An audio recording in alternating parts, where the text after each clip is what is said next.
Means the capacity to act independently without outside interference, कि किसी भी कार्य के को करने के लिए स्वतंत्रता पूर्वक निर्णय लेना बिना बाहरी इंटरफेरेंस के। The dissatisfaction with British rule intensified in the 1870s and 1880s. The Arms Act was passed in 1878, disallowing Indians from possessing arms. In the same year, the Vernacular Press Act was also enacted in the effort to silence those who were critical of the government. The act allowed the government to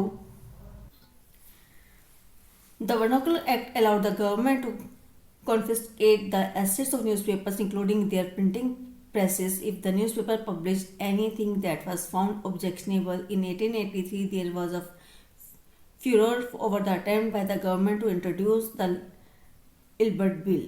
The bill provided for the trial of British or European persons by Indians and sought equality between British and Indian judges in the country.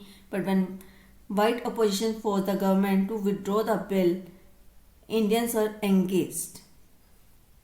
The event highlighted the racial attitudes of the British in India. British के प्रति असंतोष फैलना 1870-1880 में आरंभ हुआ, जब arm act को पास किया गया 1878 में, जिसमें इंडियंस को अपने पास आर्म्स रखने की इजाज़त नहीं दी गई। उसी साल वर्नाकुलर प्रेस एक्ट भी पास किया गया, जिसमें उन जो गवर्नमेंट के क्रिटिक्स थे उनको साइलेंट करने के एफर्ट्स किए गए।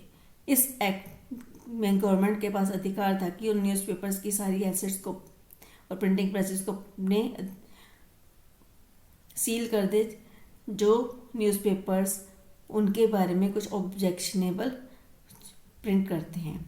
1883 में गवर्नमेंट ने इल्बर्ट बिल को पास किया। इस बिल में का ट्रायल जो था ब्रिटिश और यूरोपियन पर्सन्स का और इंडियंस के द्वारा था कि उनके बीच में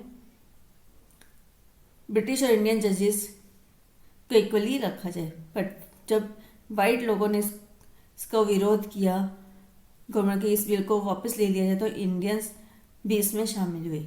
इस इवेंट ने हाईलाइट किया कि रेशियल एटीट्यूड्स को ब्रिटिश गवर्नमेंट का रेशियल एटीट्यूड भी शो हो गया भारत में। इल्बर्ट बिल का मतलब था कि दोनों इंडियंस और यूरोपियन जजेस होने चाहिए कोर्ट में, वो सेम निर्णय ले सकते, पर इसके लिए वाइट पीपल ने इसका विरोध किया, गवर्नमेंट को फोर्स किया कि इस बिल को विड्रॉ कर ले। Lord Lytton introduced policy which led to further discontentment among the Indians. He passed the Vernacular Press Act in 1878. According to this act, Indian newspapers could not write anything against the British. Another act was the Arms Act that forbade Indians from carrying arms or weapons. These rules were not applicable to the British. Lord Lytton थे जिन्होंने vernacular press act और arm act को पास किया।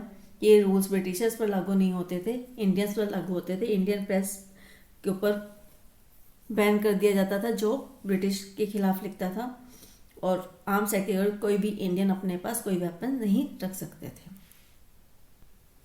Lord Ripon introduced the Ilbert Bill in 1883, which proposed an amendment for the existing laws in the country.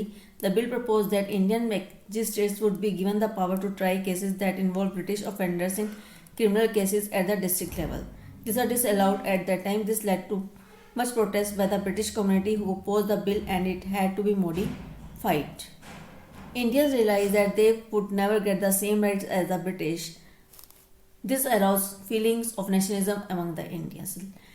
Ilbert bill को लाने वाले Lord Ripon थे, जिन्होंने इस बिल को 1883 में प्रपोज किया।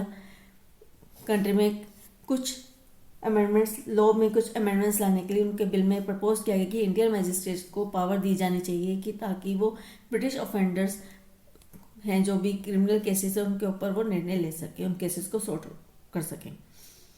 पर उस समय इसको डिसअलाउ कर दिया गया क्योंकि इसके लिए ब्रिटिश कम्युनिटी ने भारी विरोध किया। उन्होंने इस बिल का अपोज किया और कहा कि इसको मॉडिफाई किया जाना चाहिए। इंडियंस ने तब रियलाइज़ किया कि उनको कभी भी सेम राइट्स ब्रिटिशर्स जैसे नहीं मिलेंगे जब तक ब्रिटिश गवर्नमेंट यहाँ रहेगी। इससे उनमें नेशनलिज्म की भावनाएं जागृत हुई।